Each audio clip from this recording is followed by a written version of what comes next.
You know, your whole life can change in one day, one moment, one meeting, one person. For me, it was such a benchmark day. My father wasn't terribly wealthy, so as a daughter, I was looking after the sheep.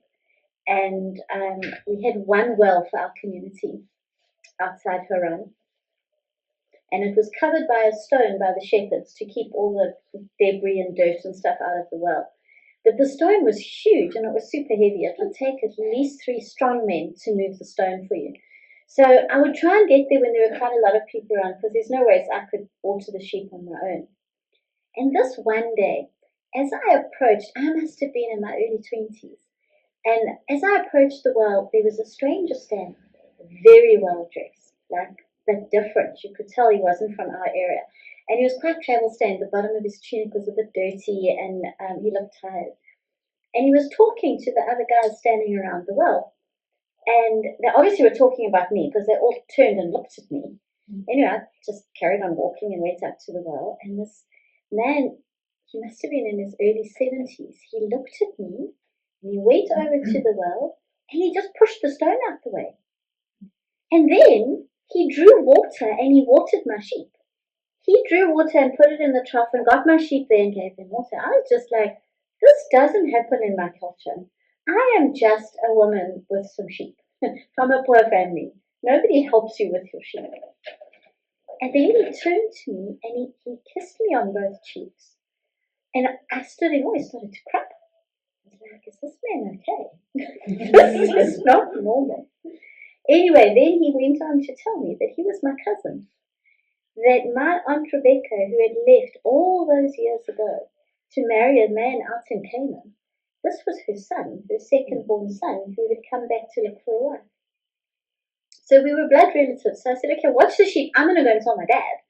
And I ran back to the house to tell my dad. And my dad is one who's a man with an eye for a good thing. And I think he remembered how when Rebecca was taken off in marriage, there were 10 camel loads of gifts given to our family. And so he went racing out with open arms and he welcomed my cousin in and he put his arms around him and he kissed him and he said, you're my flesh, you're my blood, you're so welcome. But this chap didn't come with anything but himself. He'd obviously left in a little bit of home. And there were no gifts. So as much as he was welcome, he had to earn his keep. And from day one, he started to help my father Laban with the livestock. And very quickly it became apparent this guy knew farming. He was good. Already the animals were looking healthier, they were reproducing more. Within a month there was a difference. So my father said to Jacob, listen, so nice having you stay here, but you can't work here for nothing. That's not right. Let's set some wages, so we all know where we stand, because there are rules in our culture that a certain number of the babies that are being born into the flock belong to the shepherd as higher pay. And I think my father was a bit concerned at the number of sheep being born that were going to now belong to Jacob. So he thought, let's set a wage so he can control it. I know my dad. I loved my dad, but yeah, honesty and integrity wasn't one of his trademarks. Anyhow, so the two of them sat and I wasn't too surprised when Jacob said he would work 7 years for nothing. But that 7 years would be the bride price for me. Because I'd seen the looks and I'd noticed how he was just kind to me. And don't be put off by the age difference. He was strong. He was healthy. He was an amazing man. And he was clever. He was really clever. And so he started to work for 7 years for no wages, but the bride's price. And 7 years I thought was quite a long time, but he said it was nothing because he loved me so very much. And the time passed and our flocks grew. And my father's wealth was phenomenal because everything Jacob did was blessed. He found water when we needed water. The livestock were healthy. They were breeding fast. Everything was incredible if Jacob was in charge. And I don't know if this was my father's idea from the beginning, or if it occurred to him over those 7 years. But he was loath to let Jacob finish his contract and possibly leave and go back to Canaan. He now would have his wife, they'd be a comfort. Anyhow, at the end of the 7 years, Jacob came to Laban, my father, and said, right, I have worked hard for 7 years. You are prosperous because of me. And remember, my father couldn't even afford a shepherd when Jacob arrived. And now he's got multiple flocks. So Jacob said, it's time now. Give me Rachel. It's time to consummate this marriage now. I'm taking her to bed. Okay. Lovely, you're right. It's 7 years. It's come. It's time for you to marry my daughter. So he invited everyone from the district to come to the wedding feast of Jacob and his daughter. And the feast was amazing and the drink flowed. And at the end of the evening, my father didn't take my hand and lead me to Jacob's tent. He took my older sister Leah.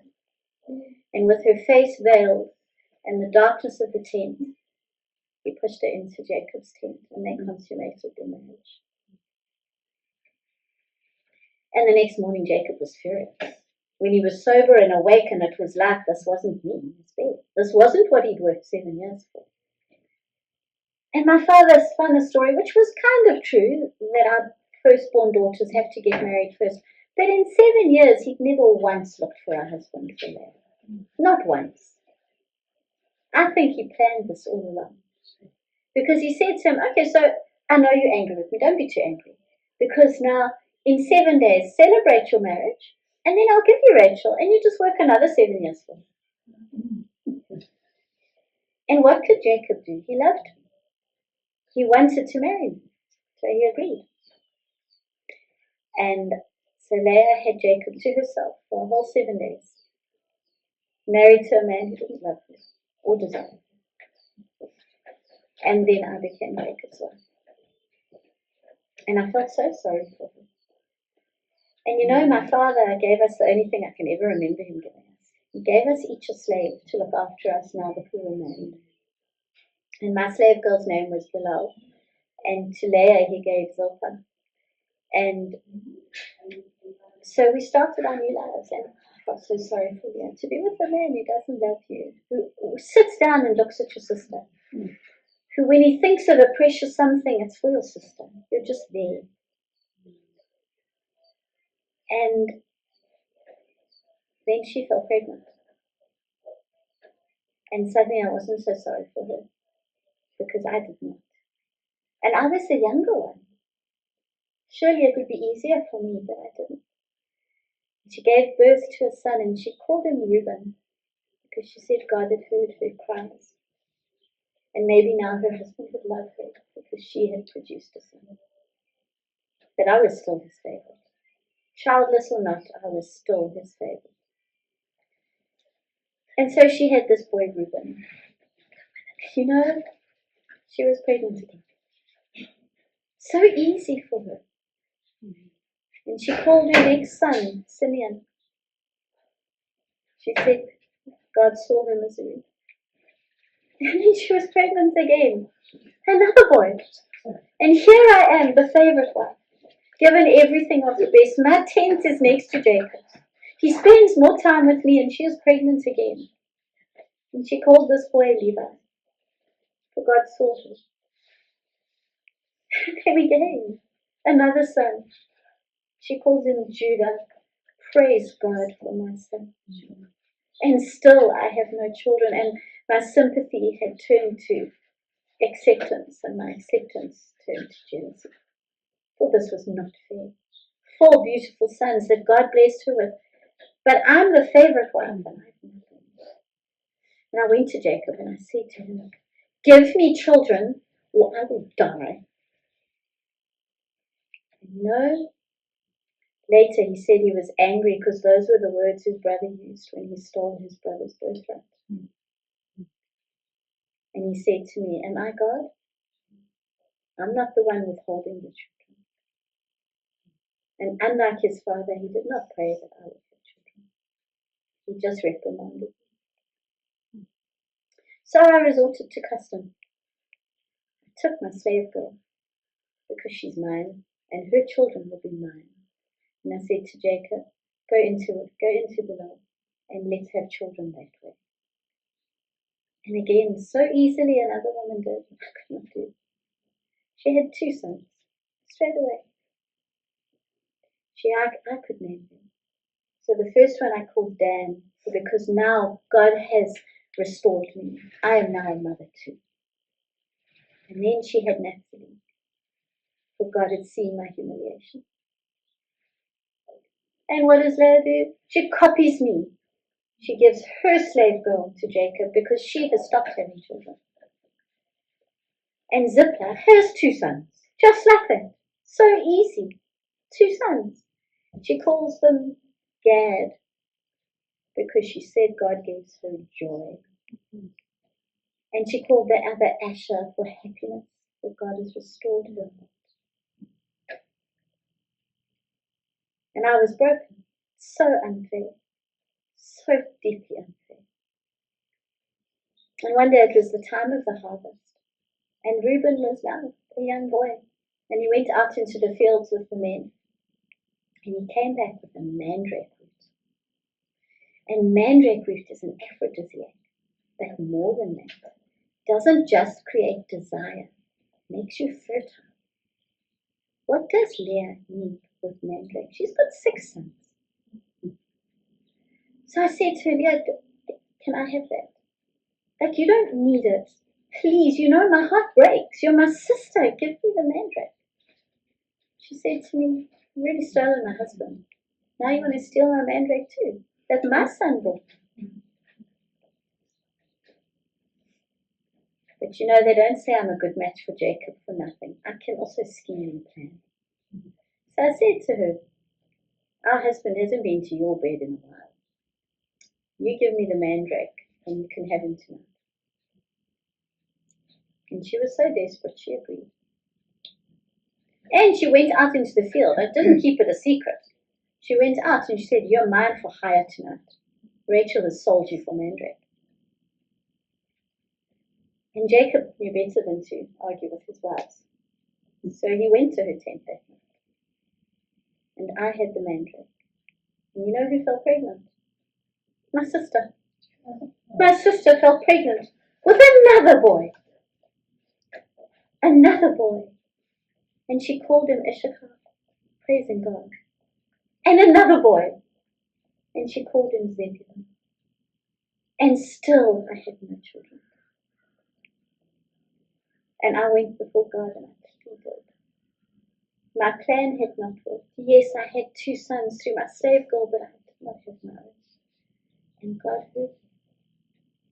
And after all those years, He opened my womb. And I was pregnant.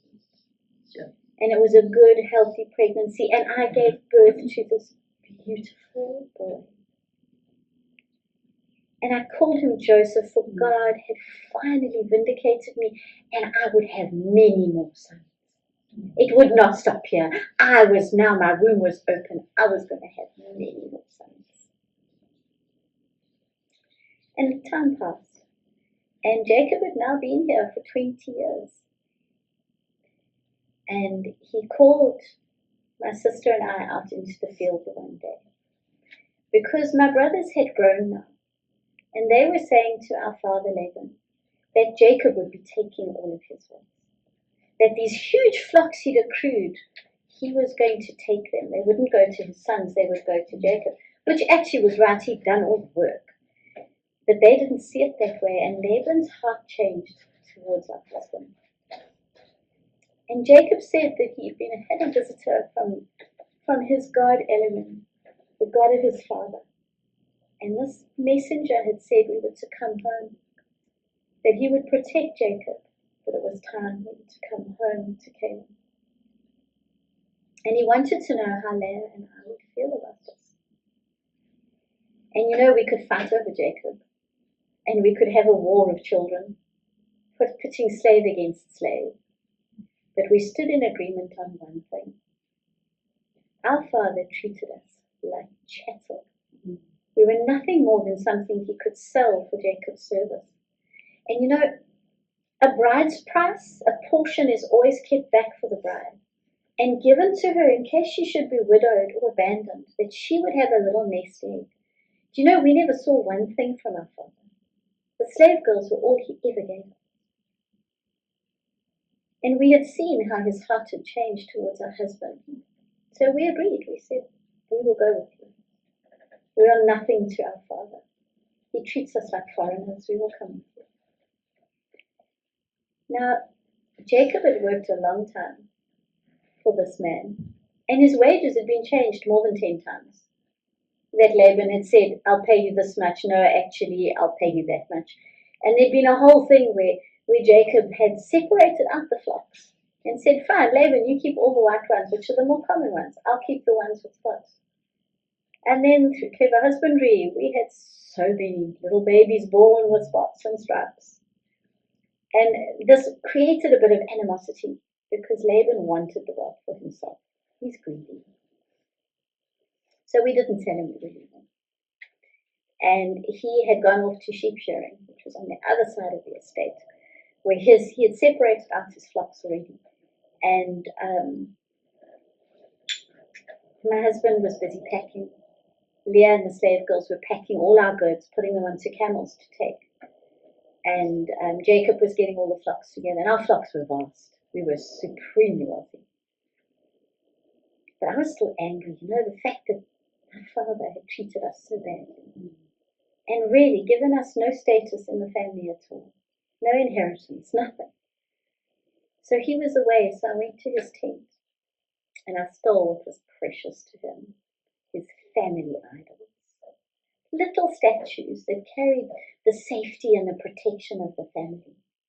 But more than that, whoever holds them holds the inheritance of their father. So I just took them. And I felt nothing. I could feel them swinging against my leg from my saddle. I didn't care. Let's see that wipe the smirk off my brothers' faces. Because I'm having to leave my home because of them. Going into an unknown land. We don't even know if we're welcome there. And after about 10 days, we'd camped at Gilead. And as women, we'd pitched all the tents, and each of us had our own tent because it was enough to share your man. We don't share living space too. And we had our children with us. And next thing we heard hoofbeats. It's my father and all the men coming after us as if we were thieves. And I stood in the tent doorway next to Jacob's tent, and I heard the whole exchange, and he was saying, how dare Jacob sneak off in the night with what was his? Not even a chance to kiss my precious children goodbye. So precious, he just sold us, but yeah, your precious children. And Jacob said, look here, there's nothing here that I didn't earn. The wives I worked for. The children are mine. The flocks that are here, I earned those. And you changed the wages. God blessed me, and I still earned those. And Laban knew he was right. But he didn't really back down because he had all these men with him. He said, I could just take what's mine. I could just take them back. But you've got lucky. Your Elohim appeared to me in a dream. Told me I'd better not even say anything against you. So we're not here to fight you. But you did take something that doesn't belong to you. Why did you take my family gods? And I felt like a bucket of ice had hit me in the face. Here, they've just averted my brother and my husband fighting. And now I could be the reason that people died today. And I didn't tell Jacob it took me. So I heard him say to my father, if those gods are here, whoever has them will die today. And I backed into the opening for my tent, for those gods are in my tent. And I know Laban's going to search for them because they are missing. And they started with the slaves' tents because slaves are dishonorable. They're the most likely to steal, aren't they? And I thought, what do I do? I can't hide them. There's nothing for miles around. If they see me leave the tent, they're going to follow me. So I thought, I'll hide them in the tent. And my saddle for my camel was inside the tent, and on the side of it are huge big bags where you can pack personal stuff that you might need while you're on the camel. So I put them in there. and I put one of my shawls on top of it and I sat on it. Put my bottom on those gods. And I just sat there. And they searched through the slaves' tents, they searched through Mia's tent, and now they came to mine. They started just tipping everything up and opening everything. And I just sat there with my face impassive, my heart pounding, and I'm sure I had beads of sweat under my turban. And I just said, I'm sorry, I can't get up, Father, for it's that time of the night. You know, if you want to embarrass men, just mention menstruation. And I thought, all these years, my body has betrayed me and not given me children. I can at least use it to save my life. And they didn't make me get up. So I sat on those gods. And when they left, Jacob very righteously said, see, I told you so. I never took anything that I did not earn. And then they decided to cut covenant, to part in peace. So they built an altar, always using stones with Jacob. And they said that they would respect these stones, mark the boundaries of our land, and neither would cross to the other side. And they sealed the covenant with a feast. And at the end of the feast, the next morning, my father and my brothers left. And I never saw them again. For we crossed past those pillars into Canaan. And it was such a relief to know that that was behind us, that Laban wouldn't come chasing us again. And we were relieved. But Jacob's heart was a bit concerned, because he had left his town in a hurry. He had left because as a young man he stole his brother's birthright. Well, he traded it for a bowl of stew. But he had done worse than that. When his father was old and blind and wanted to bless his older brother with his father's blessing, with his mother's help he pretended to be his older brother, and he stole the blessing. And then he had to flee because his older brother was strong and had said, as soon as my father dies, I'm going to kill him. So we went back under this cloud. And as we got closer towards the town where we expected to find Esau, Jacob sent some messengers out with a very humble message. Please tell Esau that it's his brother Jacob coming, and to tell my Lord that we come in peace. And the messengers came back and said, Esau knows you're coming. He's coming to greet you with 400 armed men. 400 is the number of a raiding party. It's not a welcome party. So Jacob divided everything into 2 camps. Just in case they took out one camp, then at least he would have the other half left. And being Jacob, that night in the camp, he sat and thought about it. He thought maybe he could buy Esau's love. So he took from our flock 200 goats, female goats, and 20 male goats. 200 ewes and 20 male rams. He took 40 cows and 10 bulls, 30 camels with their young, 20 female donkeys and 10 male donkeys. And he sent them in 3 days' worth, 3 parties of gifts. And the servants were to get to Esau and say, these are gifts from your humble servant Jacob, hoping to soften his heart, that he wouldn't be so harsh when he met with us. And when the gifts were gone, we stayed there the whole of the next day and the next night. And then we heard that Esau was in view.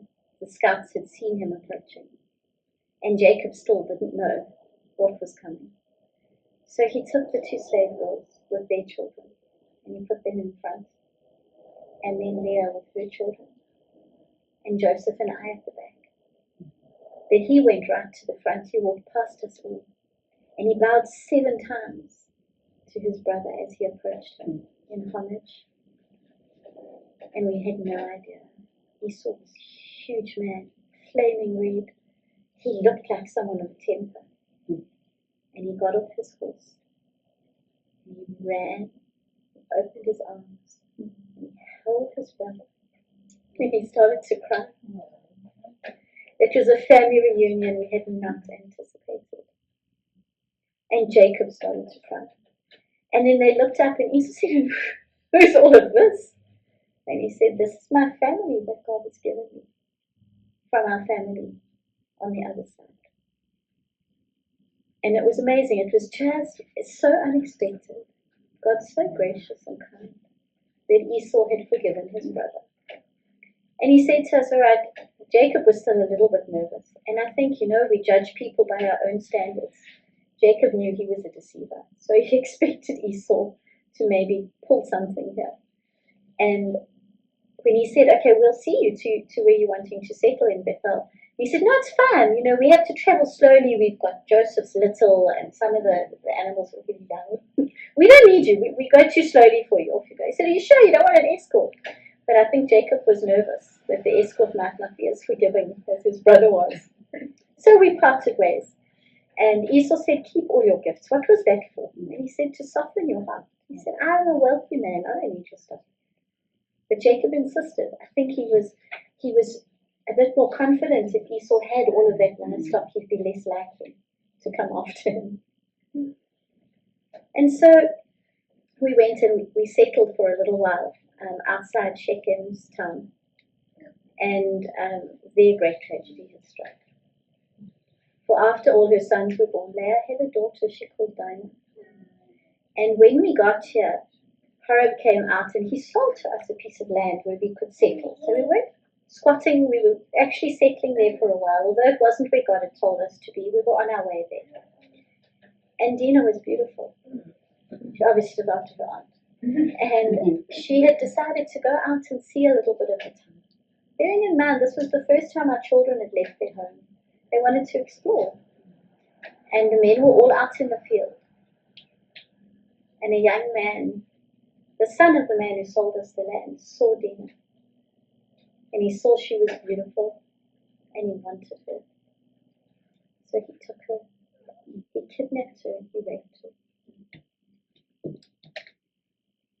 And when Jacob heard, he did nothing. He waited for his sons to come home. And when her brothers came home, they were furious. They couldn't believe their father had just left her. She was still a prisoner in Shechem's house. And Shechem's father was coming to make arrangements for a marriage to the man who raped their sister, who humiliated their tribe. And they were just furious. They were furious. And they were angry with their father too for doing nothing. Because daughters are not precious. So they went to negotiate the marriage terms. And Shechem's father said, listen, let Shechem marry her. He loves her. He's besotted with her. He will take care of her. And you can marry people from our tribe. But the boys didn't want it. But they did want revenge. So they said, all right, we can do that. But our women cannot be with uncircumcised men. So we need your whole town, every single male over the age of 12 to be circumcised. Then we will consider. These men were greedy. They didn't just want dinner. They wanted the wealth that could come with marrying into our clan. So they said yes. And all of them went through circumcision. A painful process. And while they were still tender, while they couldn't walk, Leah's boys went into the city and killed every single one. They rescued Dina from the kidnappers. They took their livestock, they took their gems, they took their household content, they took the women and children, and brought them back to our camp. And Jacob was furious. He was so angry with them. He said, now everyone around us is going to hate us. They're going to come for us because of what we've done. But Leah's boys said they'd done the right thing. How could they treat our sister like a prostitute? And so we had to pack up from the land we bought and we moved to Bethel, which was where God had told Jacob to go. And while I felt for Dina, she was a lovely girl. She did not deserve us. I was a little bit distant because, believe it or not, mid-40s and pregnant. My family was still growing. And I was so excited for this child. I felt now at last I was catching up with my sister. Now I wasn't just the favourite most loved, soon going to match her child for child. And yet here I sit today. The birth was so hard. It was so hard. None of it was easy, and I can feel my lifeblood draining away. For I will not see tomorrow. I won't see my Joseph grow up, and I have called my son my sorrow, for my clan is not he.